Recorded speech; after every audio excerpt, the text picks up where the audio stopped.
Onto the red carpet walks a timid, terrified girl.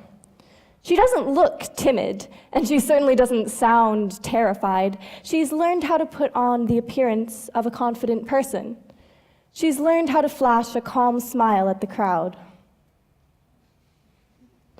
But on the inside, she's shaking.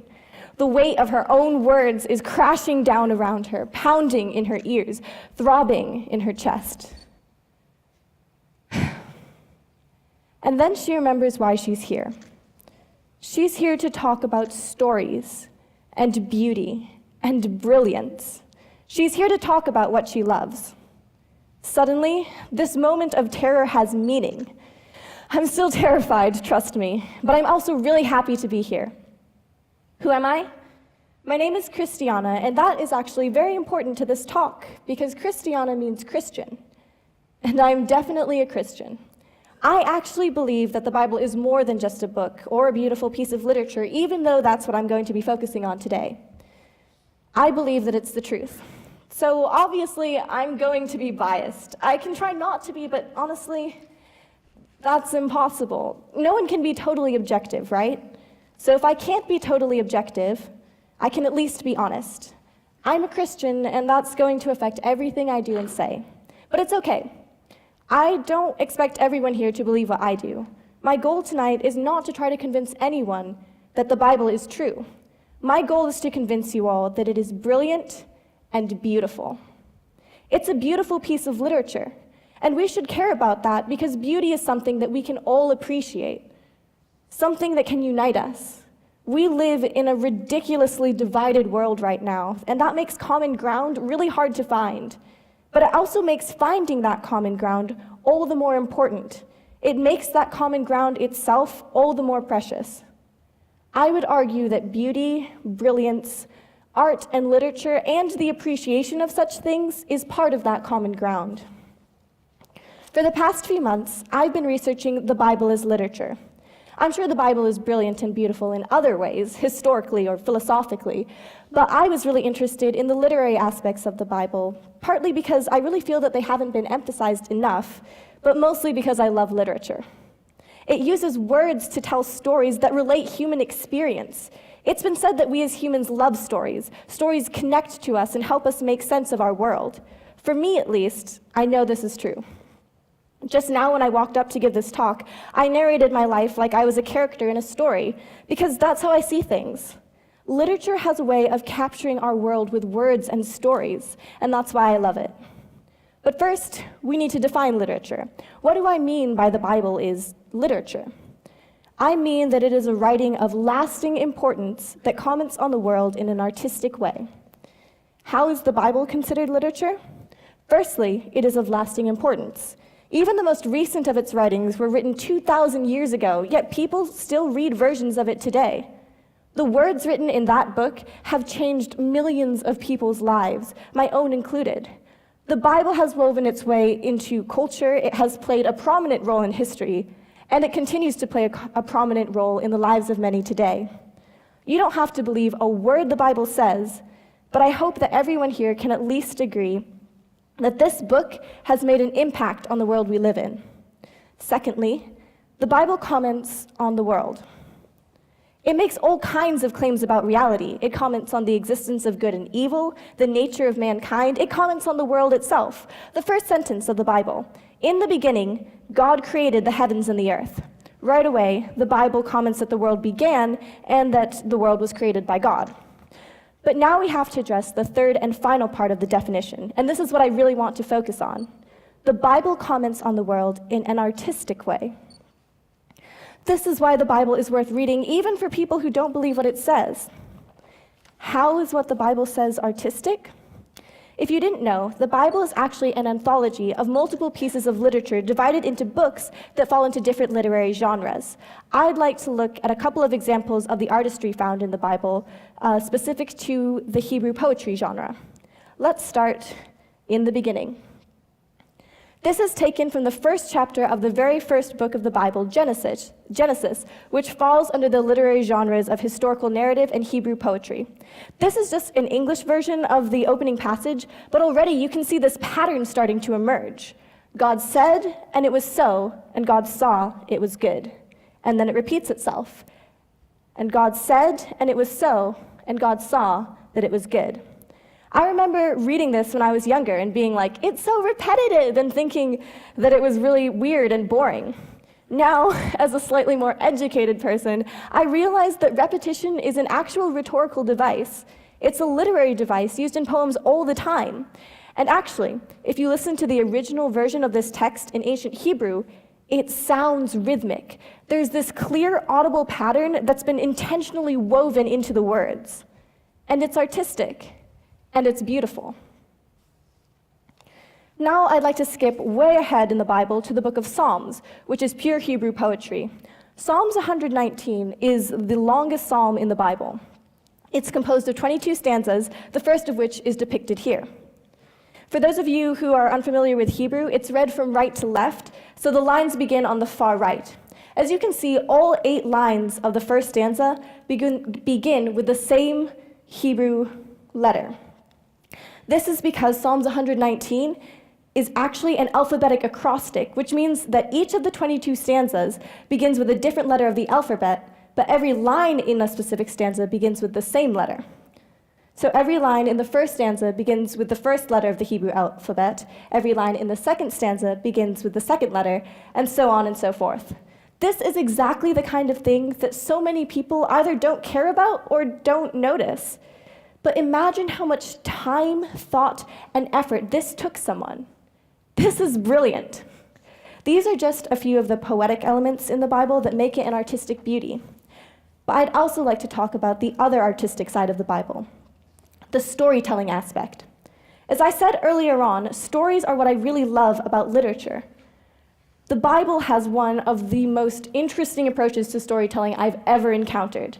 First of all, it tells this meta-narrative, this overarching story that actually follows the typical plot structure of a story. You have the exposition in the book of Genesis, where the protagonist God is introduced. You have the rising action throughout the Old Testament, with God pursuing a relationship with undeserving humans who consistently reject and fail him, and the conflict grows and the tension increases when God chooses to send his son, Jesus, a representation of himself, into the world he created. Then you have the moment of highest conflict, the climax, this moment of darkness and confusion and chaos, where it seems like the creator of the universe has allowed himself to be killed by his own creations. But in a wonderful plot twist, Jesus comes back from the dead and is resurrected, and as his followers spread the good news that he has conquered death itself, you have the denouement. In the last book of the Bible, Revelations, the author actually claims to see into the future to a time when God obliterates all evil once and for all, providing a complete resolution to the story. You've probably heard this all before, but this may be the first time that you've seen it outlined following the typical plot of a story. This isn't just any old story, however. Like I said before, this is the meta-narrative. Meta-narrative literally means the beyond story, the story to explain all other stories. I'm not going to make a case for how this story explains stories outside of the Bible, though that case can be made, but at least within the Bible itself, we really do see how this one big story emerges from dozens of other smaller stories in the Bible. And these stories, while all individually complex and intriguing, foreshadow and parallel and echo and mirror the meta-narrative. For example, we have this story where a man named Abraham is asked to sacrifice his one true son, Isaac, who he loves above everything else, and this parallels God sacrificing his son Jesus in the climax of the meta-narrative. This story actually takes place way back in the book of Genesis, somewhere between the exposition and the rising action of the story. But because it parallels a future part of the meta-narrative, it's actually a really clever piece of foreshadowing. We also have the story of Hosea, a righteous man who marries a prostitute and continues to pursue her, even as she is continually unfaithful to him, which parallels the rising action of in the meta-narrative, with God pursuing humans even as they continually do evil and choose to live only for themselves.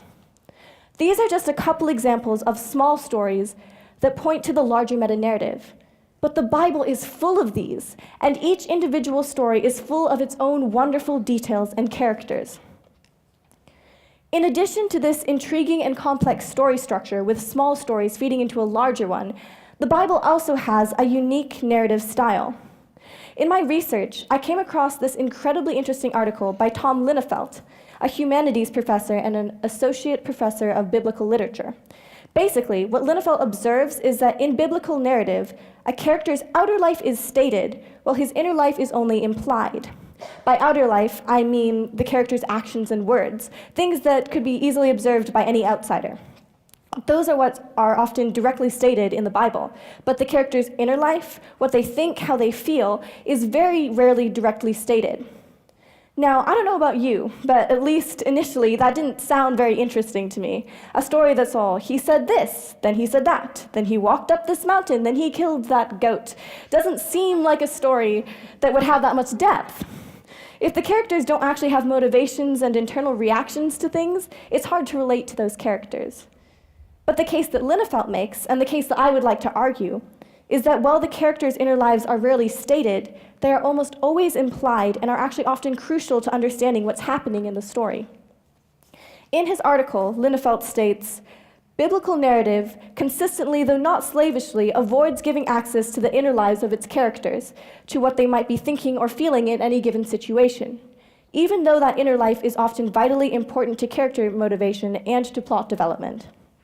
The narrative style found in the Bible actually relies on readers' ability to infer, imagine, and empathize. In order to fully understand and appreciate the story, we actually have to take time to look at the external details we've been given about what the character has said and done, and from that, infer what the character is thinking and feeling. As someone who reads a lot of modern literature, reading something written in this unique literary style is an intriguing challenge. Normally, we get spoon-fed at least one of the characters' inner lives. Oftentimes, the author will outright state, "Sally felt scared," or "Sally shook with rage." Sometimes we get fed the character's thoughts directly in italics. Biblical narrative, on the other hand, is like the ultimate show-don't-tell approach to storytelling. After reading this article, I decided that I was really interested in this idea of getting to infer and imagine a character's inner life. So I took this short little passage from the book of Judges about a man named Gideon and turned it into a novella.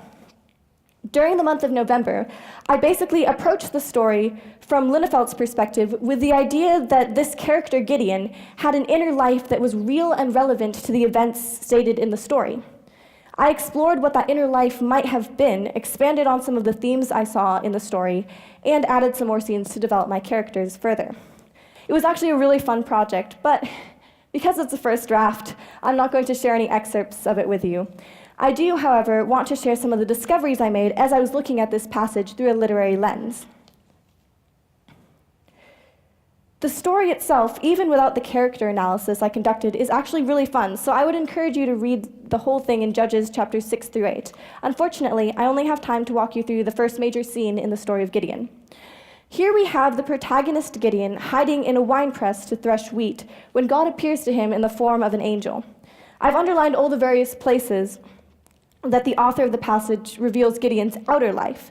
Based purely on these outer observations of his response to the angel of the Lord talking to him, we can see parts of Gideon's inner life emerging.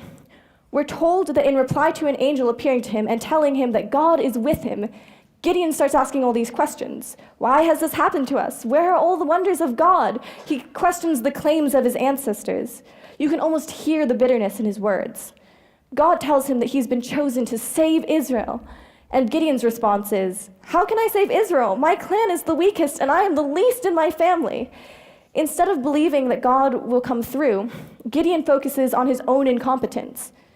Gideon emerges as this scared, bitter, and incredibly insecure character. And yet, the angel of the all-knowing Lord calls him mighty warrior. Why? Well, you'll have to read the rest of the story to find out. It's actually a really phenomenal story, especially if you take the time to infer and imagine Gideon's inner life.